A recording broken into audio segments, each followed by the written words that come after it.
ஸ்ரீ குருபியோ நமஹ. அனைவருக்கும் நமஸ்காரம். ஒவ்வொரு ஏகாதசி மற்றும் துவாதசியிலுமே அவசியம் கேட்க வேண்டியது அம்பரீஷன் சரிதம். இதை கேட்பவர் சத்ரு பயம் விலகி சகல சுக்கத்தையும் பெறுவார்கள், மேலும் அவர் தம் பக்தி மேலோங்கும் அப்படின்னு சொல்லப்பட்டிருக்கு. பக்தின்றது பூர்வ புண்ணிய வசத்தாலேயே ஒருவருக்கு கிடைக்கக்கூடியது. கடும் வெயில்ல குடை இருந்தால் எப்படி சுக்கமாக இருக்கும் இல்லையா, அது போல இறைவன் கூடிய பக்தியானது ஒருவருக்கு இந்த உலகிலும் சரி மேலுலகிலும் சரி இக்க பர சுகம் ரெண்டுத்தையும் தரும். இந்த உலக வாழ்வில் ஏற்படக்கூடிய துன்பங்கள் இருந்து காக்கக்கூடிய கவச்சமாக இருக்கிறது. மேலும் நாம செய்யக்கூடிய கர்ம வினைகளின் பயனாக வரும் நமது துன்பங்கள் கஷ்டங்கள்ல இருந்து வரும் வெம்மை நம்மளை அதிகம் தாக்காமல் நம்மளை காப்பாத்துறது. அது மட்டும் இல்லாம அந்த நேரத்துல நமக்கு மனோ திடத்தை அதை எதிர்கொள்ளும் சக்தியை நமக்கு கொடுக்கிறது பகவத் பக்தி. மிகச்சிறந்த பக்திமான்களுடைய சரித்தங்கள் நமக்கு எப்பவுமே உற்சாகம் அளித்து வாழ்வில் நம்பிக்கை கொடுக்கக்கூடியவை. அவர்களுக்கு நேர்ந்த சோதனைகள் அதை அவர்கள் தங்களது பக்தியின் சக்தியினால அவர்கள் வெற்றி கொண்ட விதம்,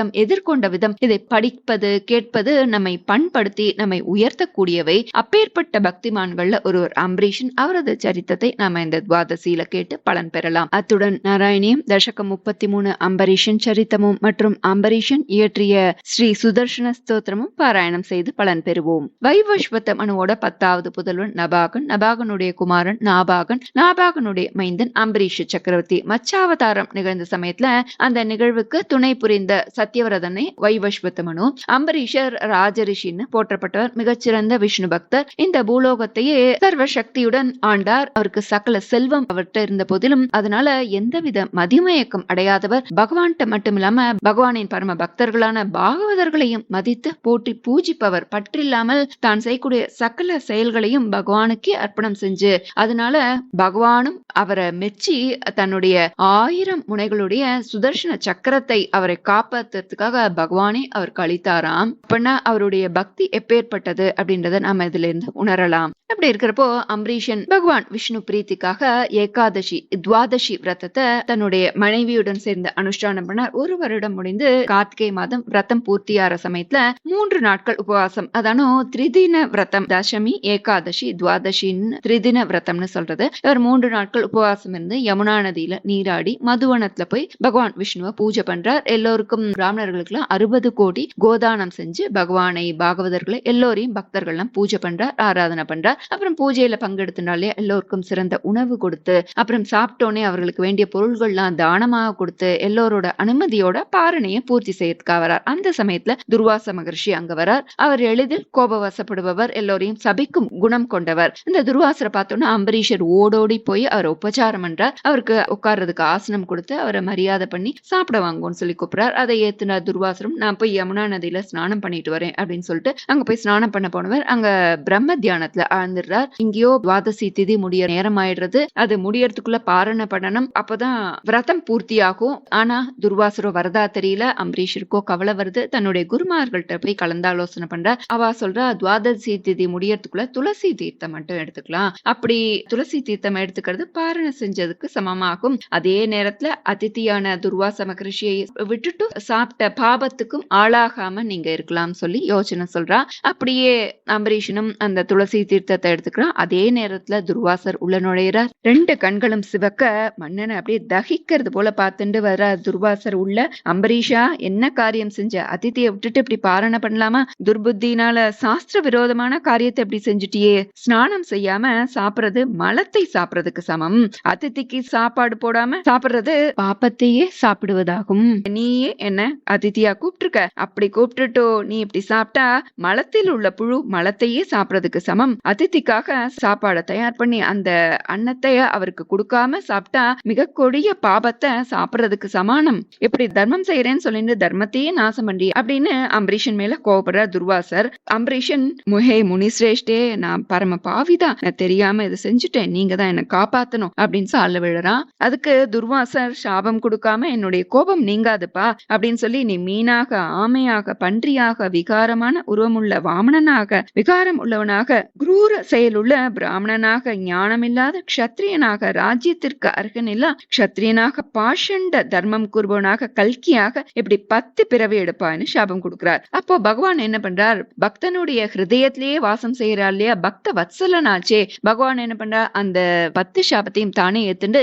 10 அவதாரம் தசாவதாரம் செய்தார். அப்பையும் துர்வாசருக்கு கோபம் அடங்கல. திரும்ப திரும்பவும் சாபம் கொடுக்கிறார். அதை பார்த்த பகவான் கோட்டி சூரிய பிரகாசமான தீ ஜுவாலையை கக்கக்கூடிய சுதர்ஷன சக்கரத்தை ஏவினார். அது உக்ரமான ஜுவாலையோட தன்ட்ட வரத பார்த்து பயந்து ஓடுறார். முனிவர் என்ன காப்பாத்துங்கன்னு சொல்லி சத்தியலோகத்துக்கு போய் பிரம்மாவை சரண் புகுறார். சக்கராயுதத்தை தன்னால மீற முடியாதுன்னு சொல்றார் பிரம்மா. துர்வாசர் கைலாயத்துக்கு போறார். சிவனோ ஸ்ரீ விஷ்ணுவையே நீ சரணடைன்னு சொல்றார். சில புராணங்கள துர்வாசர் கோபம் வந்து தன்னுடைய ஜட்டாமுடிய கீழே எடுத்து போட்டோன்னே அதுல இருந்து ஒரு பிசாசு வருது. இப்போ அம்பரீஷன் பகவானை வேண்ட அந்த சக்கராயுதம் அந்த பிசாசை தாக்கி அதை பொசுக்கி துர்வாசரை துரத்துறது அப்படின்னு. இன்னொரு விதமாக அந்த சக்கராயுதம் பிசாசை துரத்த அது பயந்து ஓடி ஓடி ஒரு கட்டத்துக்கு மேல கோபமாகி தன்னை ஏவிய துர்வாசரையும் துரத்துறது. பிசாசு சக்கராயுதம் 2 நாளும் துரத்தப்படுற துர்வாசர் அப்படின்னு சொல்லப்படுறது. அப்படி துர்வாசர் என்ன காப்பாத்துங்கன்னு சொல்லி இந்திரன் பிரம்மா பரமசிவன் சரணடைந்து அப்புறம் இறுதியாக வைகுண்டத்துக்கு வரார். பகவானே, நான் பெரிய அநீதி அழிச்சுட்டேன், அதுக்காக என்ன நீங்க மன்னிக்கணும், நீங்க தான் என்ன காப்பாத்தணும். பல கோடி முனிவர்ல என்ன போல பாவம் செய்தவன் யாருமே இல்ல அப்படின்னு என்ன சிக்ஷிக்க வருகிறது இந்த உக்ரமான சக்கரம். மகாபக்தனான அம்பரீஷனுக்கு நான் கொடுத்த சாபத்துக்கும் இது சிக்ஷை தந்து விட்டது. என்ன எப்படியானும் நீங்க மன்னிச்சு காப்பாத்தணும்னு சாஷ்டாங்கமா பூமியில விழுந்து பகவான்கிட்ட கதறார் முனிவர். பகவான் சொல்றார், அம்பரீஷன் மனசாலேயோ வாக்காலோ உடலாலோ யாருக்கும் எந்த ஒரு தீங்குமே செய்யல, சத்ருவுக்கும் தீங்கு செய்யாதவன் அவன், தன்னுடைய ஸ்வதர்மத்தை கடைபிடித்தவன். அப்படிப்பட்டவனை மிரட்டி இப்படி சாபம் கொடுத்திருக்கீங்களே, அவனுடைய ஆதித்யத்தை ஏத்துண்டு சரியான சமயத்துல பாரணம் செய்யறதுக்கு நீங்க தான் வராமல் இருந்துட்டேள். அவன் ஒரே ஒரு துளி ஜலம் தான் எடுத்துட்டான். அந்த துளசி தீர்த்தம் எடுத்துனது அது எப்படி உண்மை அவமதித்ததாகும்? அவன் பலமுறை மன்னிக்கும்படி கேட்டான், நீங்க மன்னிக்காதனால் என்னையே சரணடைந்தான். நீங்க சாபம் கொடுக்கிறப்போ நானே அவனுடைய உடல்ல இருந்து அதை ஏத்துண்டேன். அதானும் ஒரு பிராமணனுடைய சாபமும் வீணா கூடாது, பக்தனும் சாபத்துக்கு ஆளாக கூடாதுன்றதுனாலே நான் அதை ஏற்றேன். சர்வ பூதங்களுக்கும் நன்மை புரியக்கூடிய பக்தனுக்கு ஏற்படக்கூடிய ஆபத்தை அகற்றுவது என்னுடைய கடமை. வேதத்துல தேச காலங்களை ஒட்டி சகல மனிதர்களுக்கு ஆண் பெண்ண எல்லோருக்கும் பொதுவாக விசேஷமாக சில தர்மங்கள் சொல்லப்பட்டிருக்கு. அதுல எல்லோருக்கும் ஒவ்வொரு மாதத்திலையும் வரக்கூடிய 2 ஏகாதசி துவாதசி விரதம் ரொம்ப முக்கியமானது. அதை விடுறது மகா தோஷம். துவாதசி பாரணை முக்கியமானது. அந்த தர்மத்தை தான் அவன் அனுசரித்தான். ஜலபாரணை செஞ்சா அதுக்காக கோபிச்சுண்டு இப்ப நீங்க சாபம் கொடுத்தேன், உங்களுடைய வாக்கு பொய்க்க கூடாதுன்னு சொல்லி நான் ஏத்துட்டேன். ஆனா அதோட இல்லாம நீங்க திரும்பவும் சாபம் கொடுத்தேன் இல்லையா, அப்போதான் நான் என்னுடைய சக்கராயுதத்தை அனுப்பினேன். நீங்க நேர்ல போய் அரசன்ட்ட சமாதானப்படுத்தவும், கவலைப்பட வேண்டாம், உங்களுடைய சக்கர பயம் நீங்கும். அம்பரீஷனுக்கு சாபம் கொடுத்ததுனால என்னுடைய அவதாரத்துக்கும் நீங்க சகாயமே செய்திருக்கீள். அதனாலேயே நான் இந்த கல்பத்திலும் மத்ஸ்யம் கூர்மம் வராகம் நரசிம்மம் வாமனம் பரசுராம் கிருஷ்ணர் புத்தர் கல்கின்ற அவதாரங்களையும் செய்ய போகிறேன். அது பாபிகளுடைய பாபங்களை அகற்றும். இப்படி பகவான் இங்க சொல்லிட்டு இருக்கிறப்போ அங்க அம்பரீஷன் தன் கூட உள்ள பிராமணர்கள் குருமார்கள்ட்ட எல்லாம் சொல்றான், எனக்காக இல்லையா சக்கரம் இப்படி துர்வாசரை துரத்துறது, நான் பெரிய பிரம்மஹத்தி பாவம் செய்தவன் ஆயிட்டேனே அப்படின்னு சொல்லி வருத்தப்பட்டு இருக்கான். தன்னைத்தானே நொந்துன்னு இருக்கான். இதையும் பகவான் முனிவர்கிட்ட எடுத்து சொல்லி, மகர்ஷே நீங்க சீக்கிரமா அங்க போகணும், அப்பதான் உங்களுக்கும் அம்பரீஷனுக்கும் க்ஷேமம் உண்டாகும்னு பகவான் சொல்ல, முனிவர் அவரை நமஸ்காரம் பண்ணி திரும்பி திரும்பி சக்கராயத்தை பார்த்துட்டே நேர அரசன்ட்ட வர, அவரை பார்த்தோன்னே அம்பரீஷர் அங்கேருந்து ஓடி வந்து சாஷ்டாங்கமா நமஸ்காரம் பண்ணி, மகர்ஷே என்ன மன்னிச்சிருங்கோ, சக்கரமே நீனும் என்ன க்ஷமிக்கணும், முனிவரை ஹிம்சை பண்ணாத, அவரையும் காப்பாற்றும், என்னையும் மகர்ஷியையும் 2 பேரையுமே காத்தருள் புரிவாய்னு இருக்கரம் கூப்பி வணங்கி அந்த ஸ்ரீ சுதர்ஷன சக்கரத்தை போட்டி ஸ்துதி பண்ணார். நமோஸ்துதே ஜன்ம விநாசகாய ததைவ பக்தஸ்ய ச ரக்ஷனாய விஷ்ணோர் அனந்தத்யுதி தீபிதாய பிராண பிரயாணார்த்தி ஹராய தேத்ய. இப்படி அரசன் ஸ்துதி செய்ய சக்கரமும் உனக்கு க்ஷேமம் உண்டாகட்டும் சொல்லி மறைஞ்சிடுறது. இதை படித்தாலும் கேட்டாலும் சத்ரு பயம் நீங்கி எல்லோரும் சுக்கத்தை பெறுவார்கள், கடும் நோயும் அண்டாது. ஸ்ரீ சுதர்சன சக்கரத்தை வணங்குவதாலும் இந்த ஸ்லோகத்தை சொல்வதாலும் அப்படின்னு சொல்லப்படுது. அதனும் கிட்டத்தட்ட 1 வருட காலம் துர்வாசர் திரும்ப வரத்தை எதிர்பார்த்து உணவு உண்ணாமல் காத்திருந்தார் அம்பரீஷன் ஸ்ரீமத் பாகவதம் சொல்றது. மிக பொறுமசாலியான அம்பரீஷரை மெச்சி துர்வாச மகரிஷி அவருக்கு எல்லா விதமான ஆசிகளையும் அளித்தார். அப்புறம் அதிதி போஜனத்தையும் எடுத்துக்கொண்டு ஆகாய மார்க்கமா தான் பிரம்மலோகத்துக்கு போயிறார். அம்பரீஷன் முன்னிருந்ததை விட அதிகமாக பகவான்கிட்ட பக்தி செலுத்துறார். நாளடைவுல தன்னுடைய பிரஜைகள்கிட்ட அரச ஒப்படைச்சிட்டு இகலோக பந்தங்கள்ல இருந்து விடுபட்டு பகவான் வாசுதேவனிடம் தன்னுடைய மனசை நிலைநிறுத்தி மேலான மோட்ச சாம்ராஜ்யத்தையும் அடைந்தார். 108 திவ்ய தேசங்கள்ல ஒன்றான திருவத்துவ கோடுன்ற ஸ்தலமே அம்பரீஷன் முக்தி அடைந்த ஸ்தலம் புராணம் சொல்றது. பக்தியின் சக்தியை பகவான் பக்தருக்கு கட்டுப்பட்டவர், பக்த வத்சலன்றதை தெளிவாக விளக்கக்கூடியது இந்த அம்பரீஷ சரித்தம். இதை படிப்பவர், தியானிப்பவர், கேட்பவர் எல்லோருக்கும் பகவான் மேல் அசையாத பக்தி உண்டாகும். அதன் பலனாக அவர்கள் இகப்பர சுகம் பெற்று வாழ்வார்கள் அப்படின்னு சொல்லப்படுறது. இப்போ நாம ஸ்ரீமத் பாகவத புராணத்தில் அம்பரீஷன் அருளிய ஸ்ரீ சுதர்ஷன ஸ்தோத்திரம் பாராயணம் செய்யலாம். ஸ்ரீ மகாசுதர்ஷன ஸ்தோத்திரம் அம்பரீஷ கிருதம். அம்பரீஷ உவாச்ச त्वमग्निर्भगवान् सूर्यस्त्वं सोमो ज्योतिषां पतिः त्वमापस्त्वं क्षितिर्व्योम वायुर्मात्रेन्द्रियाणि च सुदर्शन नमस्तुभ्यं सहस्राराच्युतप्रिय सर्वास्त्रघातिन् विप्राय स्वस्ति भूयायिडस्पते त्वं धर्मस्त्वमृतं सत्यं त्वं यज्ञोऽखिलयज्ञभुक् त्वं लोकपालः सर्वात्मा त्वं तेजः पौरुषं परं नमः सुनाभाखिल धर्मसेतवे ह्यधर्मशीलासुरधूमकेतवे त्रैलोक्यगोपाय विशुद्धवर्चसि मनोजवायाद्भुतकर्मणे गृणे त्वत्तेजसा धर्ममयेन संहृतं तमः प्रकाशश्च धृतो महात्मनां दुरत्ययस्ते महिमा गिरां पते त्वद्रूपमेतत् सदसत्परावरं यदा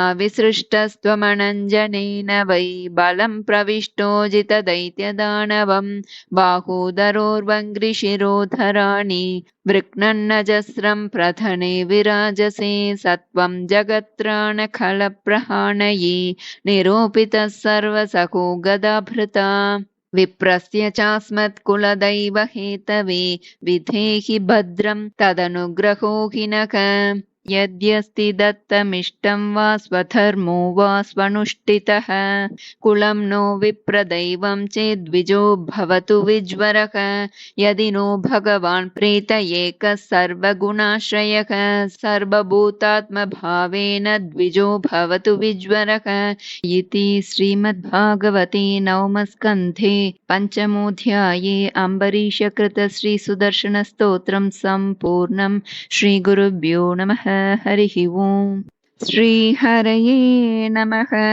गोपिका जीवनस्मरणं गोविन्द गोविन्द. ஸ்ரீமன் நாராயணியம் தசகம் 33 அம்பரீஷ சரித்தம். அம்பரீஷனின் வரலாறு. வைவஸ்வதாக்கிய மனுபுத்திர நபாகஜாத நாபாக நாமக நரேந்திர சுதோம்பரீஷக சப்தார்ணவாவிருத மகீதயிதோபி ரேமே त्वत्सङ्गिषु त्वयि च मग्नमना सदैव त्वत्प्रीतये सकलमेव वितन्वतोऽस्य भक्त्यैव देव न चिरादभृता प्रसादं येनास्य याचनमृतेऽप्यभिरक्षणार्थं चक्रं भवान् प्रविततार सहस्रधारं सद्वादशी व्रतमथु भवदर्चनार्थं वर्षं दधौ मधुवने यमुनोपकण्ठे पत्न्या समं सुमनसा मकतिं वितन्वन् पूजां द्विजेषु विसृजन् पशुषष्टिकोटिं तत्राथ पारणदिने भवदर्चनान्ते दुर्वाससास्य मुनिना भवनं प्रपेदे भोक्तुं वृतश्च स नृपेण परार्तिशीलो मन्दं जगाम यमुनां नियमान् विधास्यन् राज्ञाथ पारणमुहूर्तसमाप्तिखेदात् वारैव पारणमकारि भवत्परेण प्राप्तो मुनिस्तदथ दिव्यदृशा विजानन् क्षिप्यन् क्रुधोद्धृत जटो विततानकृत्यां कृत्यां च तामसि धरां भुवनं दहन्तीम् अग्रेऽभिवीक्ष्य नृपर्तिनपदा च कम्पे त्वद्भक्तबाधमभिवीक्ष्य सुदर्शनन्ते कृत्यानलं शलभयन् मुनिमन्वधावेत् धावन्नशेष भुवनेषु भियास पश्यन् विश्वत्र चक्रमपि ते गतवान् विरिञ्चं कः कालचक्रमतिलङ्घ्यतीत्यपास्तः शर्वं ययौ स च भवन्तमवन्दतैव भूयो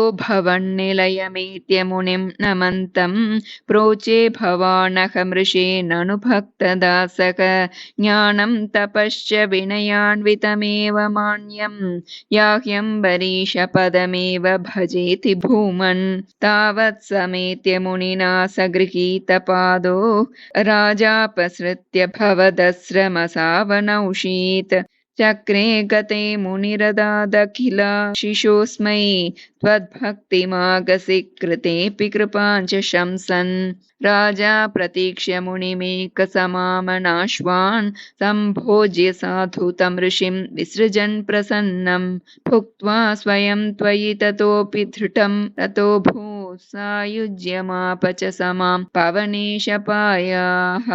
श्रीहरये नमः। गोपिका जीवनस्मरणं गोविन्द गोविन्द।